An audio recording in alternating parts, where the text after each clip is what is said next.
Hello friend, एक बार फिर से आपका स्वागत है मेरे इस यूट्यूब चैनल ओके जी के चैनल में। तो दोस्तों अपन पढ़ रहे थे मेवाड़ के इतिहास से संबंधित महत्वपूर्ण क्वेश्चन।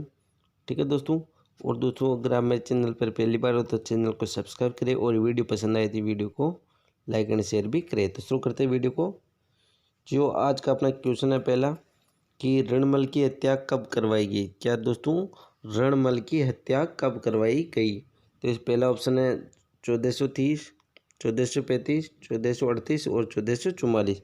तो 101 नंबर का जो क्वेश्चन है दोस्तों, इसका सही आंसर होगा 1438। यानी 1438 में रणमल की हत्या करवाई गई थी। रणमल की प्रेयसी कौन थी। बारमली, सूर्यकांति, उमा देवी, हंसाबाई। तो 102 नंबर का जो क्वेश्चन है कि रणमल की प्रेयसी कौन थी, तो बारमली। ठीक है दोस्तों, रणमल की जो प्रेयसी कौन थी वो थी बारमली यानी पत्नी। ठीक है दोस्तों। फिर दोस्तों, रणमल की हत्या के बाद उसके पुत्र जोधा ने कौन से गांव में शरण ली। क्या क्वेश्चन है, रणमल की हत्या के बाद उसके पुत्र जोधा ने कौन से गांव में शरण ली। तो गोगुंदा, रक्तलाई, काहुनी, सादड़िया। तो 103 नंबर का जो क्वेश्चन है इसका सही आंसर होगा दोस्तों काहुनी।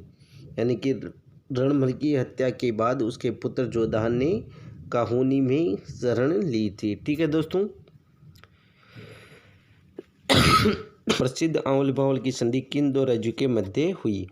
तो 104 नंबर का जो क्वेश्चन है उसका पहला ऑप्शन है मेवाड़ मालवा, मेवाड़ मारवाड़, मालवा मारवाड़, मारवाड़ जांगल। तो इसका सही आंसर होगा दोस्तों मेवाड़ व मारवाड़ के बीच आंवल बावल की संधि हुई थी। क्या दोस्तों, मारवाड़ व मेवाड़ के मध्य आंवल बावल की संधि हुई थी, ध्यान रखना दोस्तों।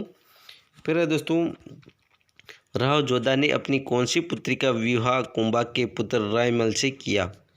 क्या दोस्तों, राव जोधा ने अपनी कौन सी पुत्री का विवाह कुंभा के पुत्र रायमल से किया। तो कमलावती, बारमली, श्रृंगार देवी, कनकावती। तो इसका जो सही आंसर होगा दोस्तों वो होगा श्रृंगार देवी। कौन, श्रृंगार देवी से उसका विवाह क्या था। राव जोधा ने अपनी कौन सी पुत्री का विवाह कुंभा के पुत्र रायमल से किया, तो वो थी श्रृंगार देवी। कुंभा के समय का प्रसिद्ध सारंगपुर का युद्ध कब हुआ। 1432, 1435, 1436, 1437। तो इसका सही आंसर होगा दोस्तों वो होगा 1437। 1437 में सारंगपुर का युद्ध हुआ था। ठीक है दोस्तों। फिर सारंगपुर युद्ध में पराजित महमूद खलजी का कहाँ का शासक था। मालवा, गुजरात, मारवाड़, जालोर। सारंगपुर युद्ध में पराजित महमूद खिलजी कहाँ का शासक था। तो इसका सही आंसर होगा दोस्तों मालवा। मालवा का शासक था कौन, महमूद खिलजी। महमूद खिलजी कहाँ का शासक था, मालवा का शासक था। ठीक है दोस्तों। फिर है दोस्तों, सारंगपुर विजय के उपलक्ष्य में कुंभा ने चित्तौड़ में दुर्ग में कौन सी इमारत का निर्माण करवाया। जैन कीर्ति स्तंभ, कुशल माता का मंदिर, कीर्ति यानी विजय स्तंभ या मीरा मंदिर। इसका सही आंसर होगा दोस्तों वो होगा कीर्ति स्तंभ यानी विजय स्तंभ का निर्माण किस उपलक्ष्य में बनाया। सारंगपुर विजय के उपलक्ष्य में कुंभा ने चित्तौड़ दुर्ग में कीर्ति स्तंभ यानी विजय स्तंभ का निर्माण करवाया था। वेरी इंपॉर्टेंट है दोस्तों। सारंगपुर विजय के उपलक्ष्य में कुंभा ने चित्तौड़ दुर्ग में विजय स्तंभ का निर्माण करवाया, जिसे कीर्ति स्तंभ भी बोलते हैं। कीर्ति स्तंभ को भारतीय मूर्तिकला का विश्वकोश किस विद्वान ने कहा। हर्षविलास सारदा, डॉक्टर ओझा, कर्नल टोड, डॉक्टर गरजट। तो इसका सही आंसर होगा दोस्तों डॉक्टर गरजट। ठीक है, डॉक्टर गरजट ने कीर्ति स्तंभ को भारतीय मूर्तिकला का विश्वकोश कहा है। वेरी इंपॉर्टेंट है। कीर्ति स्तंभ को भारतीय मूर्तिकला का विश्वकोश किसने कहा, डॉक्टर गरजट ने। ठीक है दोस्तों। अब दोस्तों, डॉक्टर उपेंद्र नाथ डे ने कीर्ति स्तंभ को बताया। विष्णु स्तंभ, धर्म स्तूप, विजय स्तंभ, विजय स्तूप। तो इसका सही आंसर होगा दोस्तों विष्णु स्तंभ। यानी कि डॉक्टर उपेंद्र नाथ डे ने कीर्ति स्तंभ को क्या बताया, विष्णु स्तंभ बताया। क्या बताया दोस्तों, विष्णु स्तंभ। डॉक्टर उपेंद्र डे ने कीर्ति स्तंभ को क्या बताया, विष्णु स्तंभ बताया। ठीक है दोस्तों। अब है दोस्तों, कीर्ति स्तंभ की ऊंचाई कितनी है। क्या क्वेश्चन है, कीर्ति स्तंभ की ऊंचाई कितनी है। 110 फीट, 120 फीट, 150 फीट, 155 फीट है। तो इसका जो सही आंसर होगा वो होगा 120 फीट। ठीक है दोस्तों। कीर्ति स्तंभ की ऊंचाई कितनी है? 120 फीट। ठीक है दोस्तों।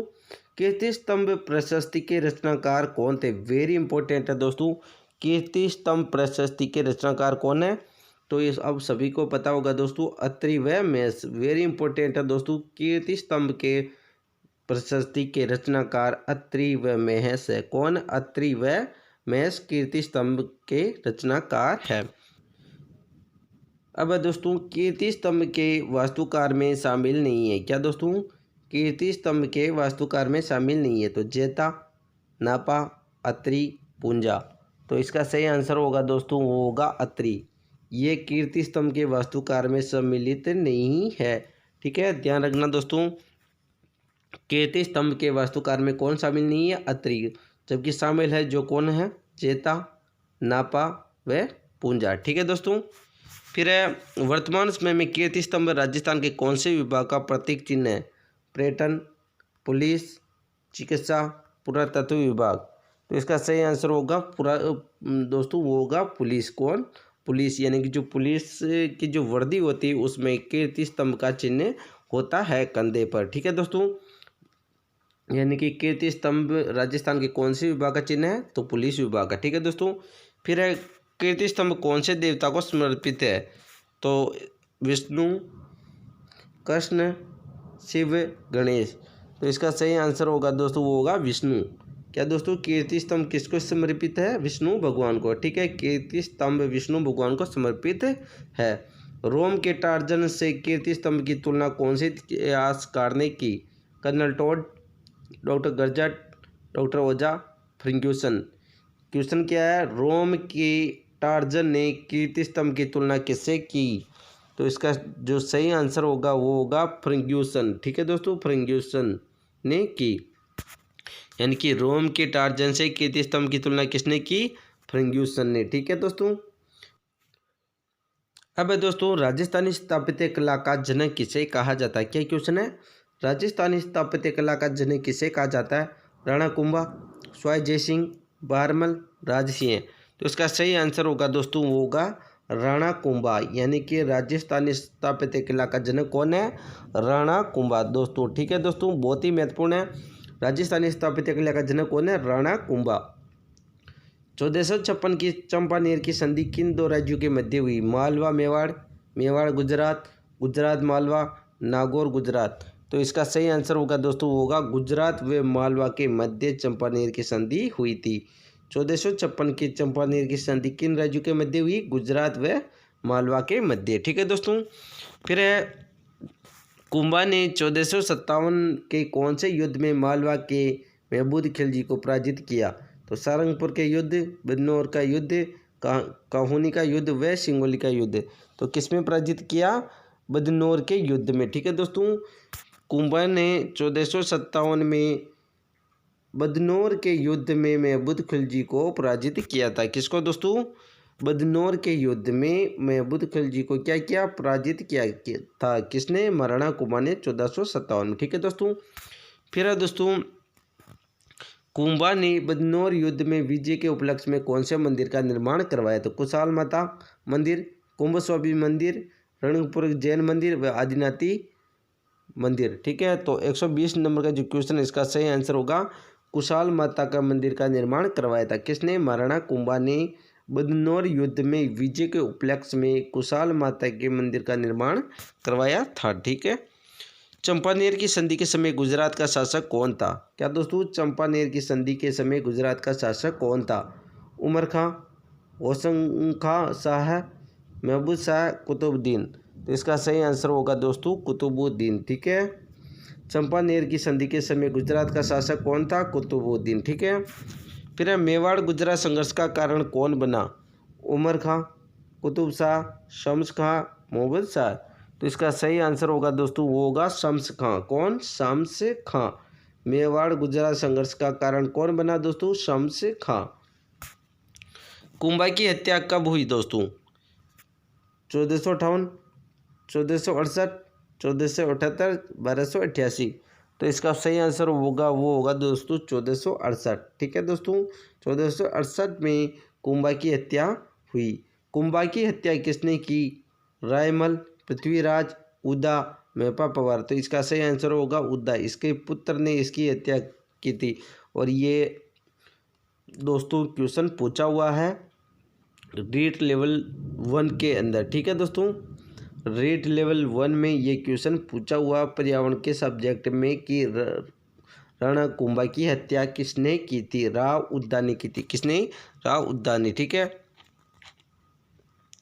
फिर है दोस्तों अभिनव भट्टाचार्य, हिंदू सुल्तान, आल गुरु, दान गुरु, राणो रासो, राजगुरु, राव राय, परम गुरु, रानी राय आदि किस मेवाड़ महाराणा की उपाधियां हैं? ये क्वेश्चन भी पूछा, वेरी इंपॉर्टेंट क्वेश्चन है दोस्तों।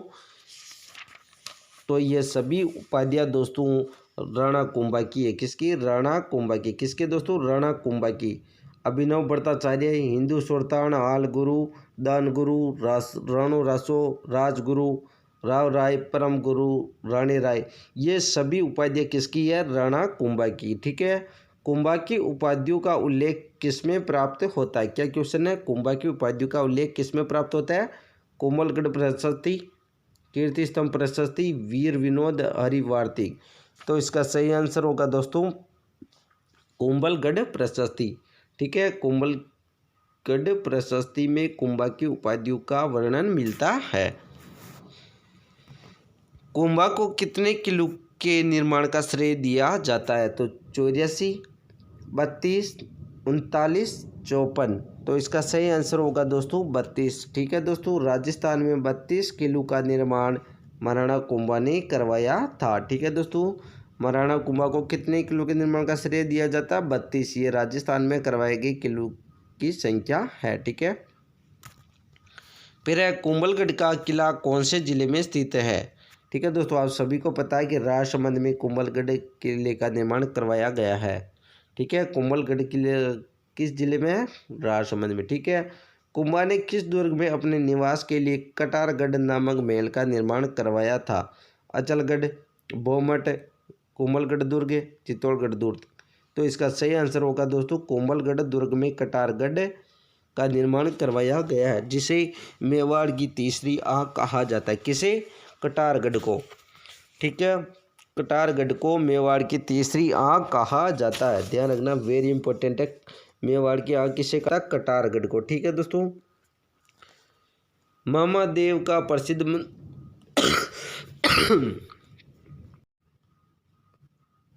महादेव का प्रसिद्ध मंदिर कौन से दुर्ग में स्थित है? क्या दोस्तों महादेव का प्रसिद्ध मंदिर किस दुर्ग में स्थित है? तो इसका सही आंसर होगा दोस्तों कोमलगढ़ दुर्ग में। ठीक है दोस्तों, कोमलगढ़ दुर्ग में महादेव का प्रसिद्ध मंदिर स्थित है। वापस बोल रहा हूँ, महादेव का प्रसिद्ध मंदिर कहाँ स्थित है? कोमलगढ़ दुर्ग में। मेवाड़ की आंख व संकटकालीन राजधानी के नाम से कौन से दुर्ग को जाना जाता है? अचलगढ़ दुर्ग, बसंती दुर्ग, कोमलगढ़ दुर्ग व चित्तौड़गढ़ दुर्ग। तो इसका सही आंसर होगा कोमलगढ़ दुर्ग को मेवाड़ की आंख व संकटकालीन राजधानी कहा जाता है। ठीक है दोस्तों, अब दोस्तों यह दुर्ग इतनी बुलंदी पर बना हुआ है कि नीचे से ऊपर की ओर देखने पर सिर की पगड़ी गिर जाती है। अबुल फजल ने यह कथन कौन से दुर्ग के बारे में कहा? तो इसका सही आंसर होगा वो होगा कोमलगढ़। वेरी इंपॉर्टेंट क्वेश्चन है दोस्तों, रट लेना इसे। बहुत सी बार ये क्वेश्चन पूछा हुआ है कि यह दुर्ग इतनी बुलंदी पर बना हुआ है कि नीचे से ऊपर की ओर देखने पर सिर की पगड़ी गिर जाती है। किसने कहा था? तो अबुल फजल ने कहा था। और किस किले के बारे में कहा था? कोमलगढ़ दुर्ग के बारे में कहा था। ध्यान रखना दोस्तों, बहुत ही महत्वपूर्ण क्वेश्चन है।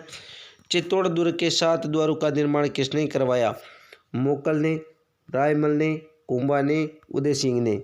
तो इसका सही आंसर होगा दोस्तों महाराणा कुंभा ने। ठीक है दोस्तों, महाराणा कुंभा ने चित्तौड़ के 7 द्वारों का निर्माण करवाया था। किसने? महाराणा कुंभा ने। कुंभा द्वारा निर्मित कुंभ स्वामी मंदिर विष्णु के कौन से अवतार को समर्पित है? वामन, मत्स्य, नरसिंह, वराह। तो इसका सही आंसर होगा दोस्तों वराह को। ठीक है, वराह जो विष्णु जी के अवतार है उनको यह समर्पित है। कुंभा द्वारा निर्मित कुंभ स्वामी विष्णु के कौन से अवतार को समर्पित है? तो वराह वराह अवतार को समर्पित है। ठीक है दोस्तों। फिर निम्न में से कौन से दुर्ग में कुंभ स्वामी मंदिर का निर्माण नहीं हुआ है? बसंती दुर्ग, कुंभलगढ़ दुर्ग, अचलगढ़ दुर्ग, चित्तौड़ दुर्ग।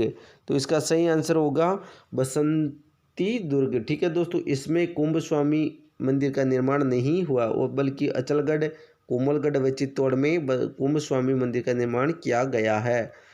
ठीक है दोस्तों। फिर रणकपुर के जैन मंदिर का शिल्पी कौन था? वेरी इंपॉर्टेंट है ये भी।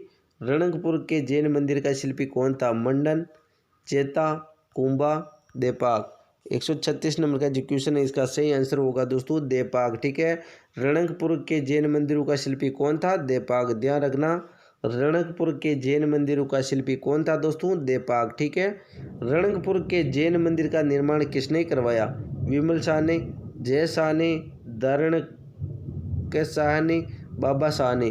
तो इसका सही आंसर होगा दारण के शाह ने। ठीक है दोस्तों, वेरी इंपॉर्टेंट है। रणकपुर के जैन मंदिरों का निर्माण किसने करवाया? दारण के शाह ने। ठीक है दोस्तों, रणकपुर के जैन मंदिरों का निर्माण किसने करवाया दोस्तों? दारण के शाह ने। ठीक है। कुंभा द्वारा निर्मित भोमठ दुर्ग कौन से जिले में है? बांसवाड़ा, डूंगरपुर, राजसमंद, उदयपुर। कुंभा द्वारा निर्मित भोमठ दुर्ग कौन से जिले में स्थित है? तो इसका सही आंसर होगा डूंगरपुर। किस जिले में स्थित है? डूंगरपुर में। ठीक है। कुंभा द्वारा निर्मित भोमठ दुर्ग किस जिले में स्थित है? डूंगरपुर में। निम्न में से कौन से मंदिर का निर्माण कुंभा द्वारा नहीं करवाया गया है? कुंभ स्वामी, एकलिंग जी का मीरा मंदिर, कुशाल माता का मंदिर, श्याम पार्श्वनाथ मंदिर। तो इसका सही आंसर होगा दोस्तों श्याम पार्श्वनाथ मंदिर का निर्माण महाराणा कुंभा द्वारा नहीं करवाया गया, जबकि कुंभ स्वामी मंदिर, एकलिंग जी का मीरा मंदिर और कुशाल माता का मंदिर इन सभी का निर्माण कुंभा द्वारा करवाया गया, लेकिन श्याम पार्श्वनाथ द्वारा जो मंदिर है उसका निर्माण कुंभा ने नहीं करवाया। ठीक है। कुंभा ने अपनी पुत्री रमाबाई के विवाह के अवसर पर कौन से स्थापत्य का निर्माण करवाया? बोमड़ दुर्ग, मचान दुर्ग, मीरा मंदिर, श्रृंगार चौरी। तो इसका सही आंसर होगा दोस्तों श्रृंगार चौरी। क्या दोस्तों? श्रृंगार चौरी। कुंभा ने अपनी पुत्री रमाबाई के विवाह पर कौन से स्थापत्य का निर्माण करवाया? तो वो है श्रृंगार चौरी। ठीक है। निम्न में से कुंभा द्वारा रचित ग्रंथ नहीं है? वाद्य प्रबंध, वास्तु मंजरी, संगीत क्रम दीपिका, हरिवार्तिक। तो इसका सही आंसर होगा दोस्तों वास्तु मंजरी। क्या दोस्तों? वास्तु मंजरी का ग्रंथ कुंभा का नहीं है। क्या दोस्तों? कुंभा द्वारा रचित ग्रंथ नहीं है, तो वास्तु जो मंजरी है यह कुंभा का ग्रंथ नहीं है, बल्कि वाद्य प्रबंध, संगीत क्रम दीपिका, हरिवार्तिक ये कुंभा के ग्रंथ है। ठीक है। जयदेव के गीत गोविंद पर टीका करते हुए कौन सा ग्रंथ रचा गया? कामराज रतिसार, रसिक प्रिया, संगीत क्रम दीपिका, कला निधि। तो 142 नंबर का जो क्वेश्चन है इसका सही आंसर होगा रसिक प्रिया। क्या दोस्तों? रसिक प्रिया। जयदेव के गीत गोविंद टीका पर करते हुए कौन सा ग्रंथ रचा गया? तो रसिक प्रिया। ठीक है दोस्तों, जयदेव के गीत गोविंद पर टीका करते हुए कौन सा ग्रंथ रचा गया? रसिक प्रिया। और ये ध्यान रखना गीत गोविंद किसकी रचना है? जयदेव की। वेरी इंपॉर्टेंट है, ये भी पूछा हुआ है। गीत गोविंद रचना किसकी है? जयदेव की। ठीक है। फिर निम्न में से कौन से ग्रंथ कुंभा द्वारा रचित नहीं है? तो कामराज रतिसार, संगीत सुधा, संगीत रत्नाकर, कला निधि। तो इसका सही आंसर होगा दोस्तों इसका कला निधि। ये कुंभा का ग्रंथ नहीं है। कौन सा? कला निधि कुंभा द्वारा रचित ग्रंथ नहीं है, ध्यान रखना दोस्तों। फिर है दोस्तों कला निधि, द्वार दीपिका, उद्धार धोरणी किसकी कृतियाँ है? कुंभा, नाथा, कान्ह व्यास, गोद गोविंद। क्वेश्चन क्या है? कला निधि, द्वार दीपिका, उद्धार धोरणी किसकी कृतियाँ हैं? तो इसका सही आंसर होगा दोस्तों वो होगा गीत गोविंद। क्या दोस्तों? गीत गोविंद। ठीक है दोस्तों, जो गीत गोविंद है उसकी कौन कौन सी कृतियाँ? कला निधि, द्वार दीपिका, उद्धार धोरणी ये किसकी है? गीत गोविंद की रचनाएं है। कुंभा के संगीत गुरु कौन थे? क्या क्वेश्चन दोस्तों, कुंभा के संगीत गुरु कौन थे? तो इनके जो संगीत गुरु थे वो थे सारंग व्यास। कौन थे दोस्तों? सारंग व्यास कुंभा के संगीत गुरु थे। कौन? सारंग व्यास। एकलिंग मातम्य के रचनाकार कौन थे? वेरी इंपॉर्टेंट है दोस्तों ये भी रचना। एकलिंग मातम्य के रचनाकार कौन थे? कर्ण व्यास, अत्रिमैस, मंडन, नाथा। तो 146 नंबर का जो क्वेश्चन है इसका सही आंसर होगा दोस्तों कर्ण व्यास। कर्ण व्यास ने एकलिंग मातम्य की रचना की थी। ध्यान रखना, एकलिंग मातम्य की रचना किसने की? कर्ण व्यास ने। एकलिंग मातम्य का प्रथम अध्याय जिसकी रचना स्वयं कुंभा ने की थी क्या कहलाता है? रूप वर्णन, राजवल्लभ, राजवर्णन, रूप वल्लभ। तो इसका जो सही आंसर होगा दोस्तों वो होगा राजवर्णन। क्या दोस्तों? राजवर्णन। ठीक है। प्रसिद्ध शिल्पकार मंडन कहाँ का निवासी था? तो 148 नंबर का जो क्वेश्चन है इसका सही आंसर होगा गुजरात। ठीक है दोस्तों, प्रसिद्ध शिल्पकार मंडन कहाँ का निवासी था? गुजरात का। ठीक है, ध्यान रखना, मंडन कहाँ का था दोस्तों? निवासी गुजरात का। गुजरात का निवासी था शिल्पकार मंडन। ठीक है। मंडन ने मूर्तिकला के संबंध में कौन से ग्रंथ की रचना की थी? राजवल्लभ, सगुन मंडन, वेद मंडन, रूप मंडन। तो 149 नंबर का जो क्वेश्चन है इसका सही आंसर होगा रूप मंडन। क्या दोस्तों? रूप मंडन। मंडन ने मूर्तिकला के संबंध में किस ग्रंथ की रचना की? रूप मंडन की। कुंभा किसे अपना गुरु मानते थे? तो सारंग व्यास, आचार्य हीरानंद, आचार्य सोमदेव, जयचंद्र सूरी। तो इसका जो सही आंसर होगा दोस्तों वो होगा आचार्य हीरानंद। आचार्य हीरानंद को कुंभा अपना गुरु मानते थे। तो कोई पूछ ले कि कुंभा के जो गुरु थे वो कौन थे? आचार्य हीरानंद। ठीक है दोस्तों। फिर है दोस्तों, कुंभा ने कविराज की उपाधि किसे प्रदान की? मंडन, कर्ण व्यास, जयचंद्र सूरी, सोमदेव। तो इसका सही आंसर होगा दोस्तों वो होगा सोमदेव। सोमदेव को कुंभा ने कविराज की उपाधि प्रदान की थी। ठीक है, यानी कि कोई पूछ ले कविराज की उपाधि कुंभा ने किसे प्रदान की? तो सोमदेव को। ठीक है दोस्तों, सोमदेव को कविराज के नाम से जाना जाता है। ये उपाधि किसने दी? महाराणा कुंभा ने। ठीक है दोस्तों, आशा करता हूँ दोस्तों वीडियो पसंद आई होगी। अगर वीडियो पसंद आई तो वीडियो को लाइक और चैनल पर पहली बार हो तो चैनल को सब्सक्राइब जरूर करें ताकि आने वाली हर वीडियो का नोटिफिकेशन आपको प्राप्त हो सके। तब तक के लिए जय हिंद, जय भारत।